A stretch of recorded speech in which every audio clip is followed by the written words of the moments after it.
15 years ago, Lusail was a barren desert, but today is a $15 billion mega city with luxurious amenities. Qatar, the country that houses it, has the third highest per capita GDP in the world, so you can understand why the city was built so quickly and just in time for the 2022 World Cup. On this episode of Luxury Land, we'll get into how Qatar built a luxurious megacity from scratch. By the way, if you want to stay up to date with all things luxury, please put that subscribe button in its place so that we can continue to inspire you by bringing you the luxury content you deserve. Construction on Lusail City started out at a normal rate, but then Qatar won the rights to host the 2022 World Cup, and development picked up to breakneck speeds. Construction began in 2006, but in 2010, Qatar won the vote to host the 2022 World Cup. By 2018, most of the infrastructure projects had been finished, and now, just as the World Cup is about to kick off, Lusail is just about fully operational.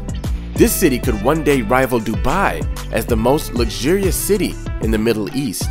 The city was the idea of former Qatar Emir Sheikh Hamad bin Khalifa Al Thani, who sought a future where the country was less dependent on oil for revenue. The city is more aimed towards sustainable energy, tech, and tourism. Like the UAE, Qatar is diversifying its assets away from oil and natural gas to keep up with a world that's evolving its ideals and goals. This, to me, is an awesome idea. The city features eco-friendly systems like water-sensitive landscaping plants and a district cooling system designed to save 65 million tons of carbon dioxide annually. Lusail is a tourist hotspot with 19 luxurious different districts. One of these districts is the 366-hectare golf district with its high-end villas and world-class 18-hole course. Then there's the Marina district that holds the unique-looking Marina Twin Towers, which is an office building that looks like Lego blocks. This district will be the most populated part of the city with 103,900 people.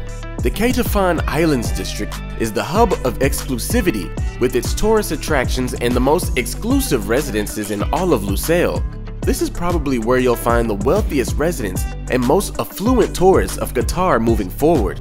The North Island has a water park and museum, and the South Island is really made up of 3 islands of luxury villas and very expensive condos. In the midst of it all is a waterfront marketplace that sells luxury goods. Over in the entertainment district, there's 11 luxury hotels, nightclubs, theme parks, and 2,000 housing units. But the crown jewel of the district is the gargantuan 800,000 square meter shopping mall that will pay homage to Paris and Venice. The developers have hopes of transforming Lusail into a Middle Eastern fashion capital with this mall that also will have an amusement park, cinema complex, laser shows, and fireworks. You call it overkill, they call it, hey, we gotta make the same amount of money from this that oil makes us. The construction of the mall costs in total $1.3 billion.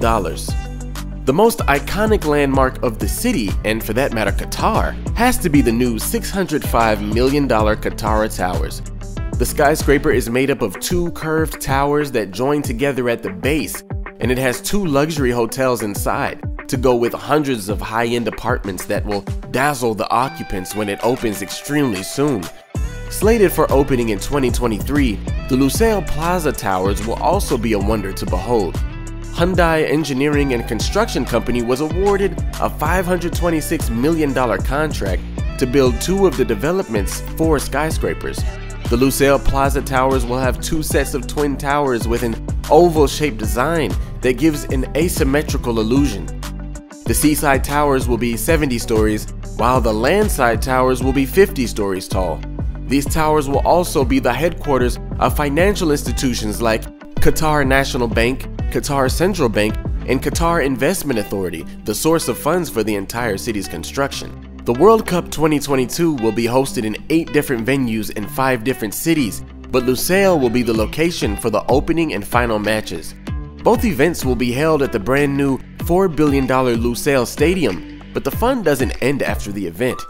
After the World Cup, half of the seats will be removed, and Lusail Stadium will be turned into a miniature city with shops, cafes, and educational facilities. In total, the whole affair cost Qatar a whopping $220 billion to host the World Cup, which is 60 times more than South Africa spent in 2010. The Lusail Stadium is eco-friendly as well. The amount of sunlight that enters the stadium is limited to be just enough for grass growth on the pit. This allows for money to be saved on air conditioning, and it's better for the environment.